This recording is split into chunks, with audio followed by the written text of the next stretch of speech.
de voitures premium depuis 1946. Avis.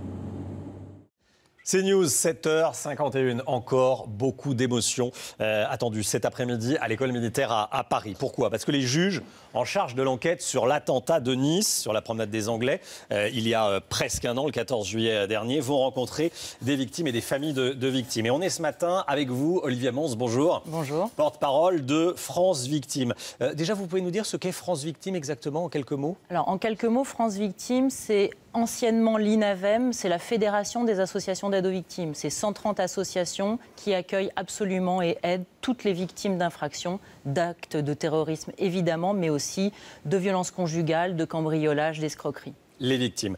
Qu'est-ce qui va se passer cet après-midi à l'école militaire ? Alors, à l'école militaire, cet après-midi, les juges d'instruction ont convoqué les parties civiles, donc les victimes qui sont intégrées dans l'enquête et dans la partie civile, qui vont avoir une information sur l'enquête, où les juges d'instruction en sont, quelle est la personnalité de l'auteur. Donc tout va tourner autour des premières informations, puisqu'on est moins d'un an avant, et symboliquement c'est important que la justice ait fait cet effort de rencontrer les parties civiles en 2 temps. Une fois à Nice, déjà le 27 juin dernier, maintenant à Paris pour les victimes étrangères et ensemble des victimes hors PACA. Mais justement, Olivia Mons, vous le savez, le mois dernier, à Nice, il y avait quelques petits problèmes. Il y avait des familles de victimes et des victimes qui avaient été déçues, on va dire, certaines même choquées, par la froideur du récit des magistrats. Est-ce que le tir va être corrigé cet après-midi ? Je crois que la victime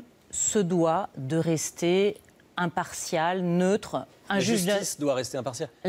Les juges d'instruction doivent instruire à charge et à décharge. Donc, il y a évidemment la chaleur humaine qui doit malgré tout être extrêmement importante. Est-ce que des consignes ont été données ? Les victimes... Alors, je ne suis pas du ministère de la Justice, mais en tout cas, les victimes ne sont pas des personnes comme les autres. Les victimes de terrorisme ne sont pas des personnes comme les autres.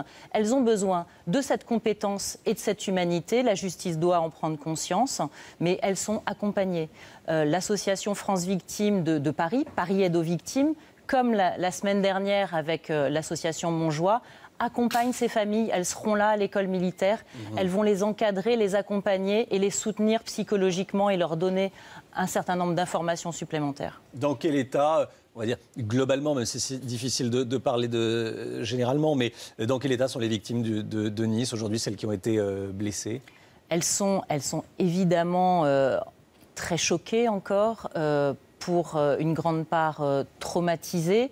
On arrive à un moment extrêmement difficile qui va être ce premier anniversaire, cet hommage.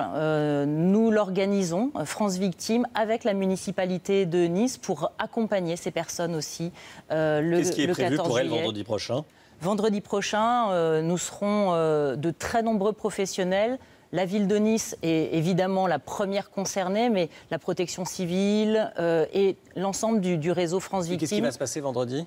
Il y a 4 temps, il y a des commémorations, il y a un concert le soir, il y a évidemment le défilé avec le président de la République. Et il y a un espace dédié aux personnes victimes, aux familles, où elles seront totalement sécurisées, encadrées avec des professionnels pour les soutenir. Pour les soutenir. Il y a eu 3000 demandes d'indemnisation au total. Où en est-on ce matin ? Ça progresse véritablement. Le fonds de garantie a instruit de très nombreuses affaires et de très nombreux dossiers. Combien de dossiers terminés ? On a environ 400 dossiers totalement terminés. Il y a encore des instructions, mais il y a encore beaucoup de choses à faire. Malgré tout, le fonds de garantie travaille vite et bien. Et bon, vous en êtes satisfaite. L'ancien secrétaire général de l'association Promenade des Anges doit comparaître le 19 juillet pour escroquerie. Il est soupçonné de s'être fait rembourser des frais indus pour environ 10 000 €. Est-ce qu'il y a beaucoup d'escroqueries autour de l'argent des victimes ? Il y a des escroqueries, on le sait. On a eu des victimes qui se sont déclarées victimes, déclarées sur les terrasses, déclarées à Nice. On a réussi... alors qu'elles n'y étaient pas. Alors qu'elles n'y étaient pas, ou évidemment. très éloignées et du coup n'étaient pas victimes. Voilà, elles n'étaient évidemment pas victimes. Nous sommes extrêmement vigilants par rapport à ce type de comportement.